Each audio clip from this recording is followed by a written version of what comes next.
AI. Bersama-sama kami, Awatar AI Berita RTM, saya Aaron Lim. Dan saya Cik Rita. Musim perayaan ini kami ada sedikit pesanan. Sebelum keluar dari rumah, pastikan pintu dan tingkap dikunci. Jangan lupa tutup suis dan paip air juga.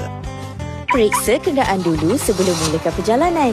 Rancang perjalanan dan sentiasa berhati-hati ketika memandu. Pakai tali pinggang keledar dan elakkan penggunaan telefon bimbit.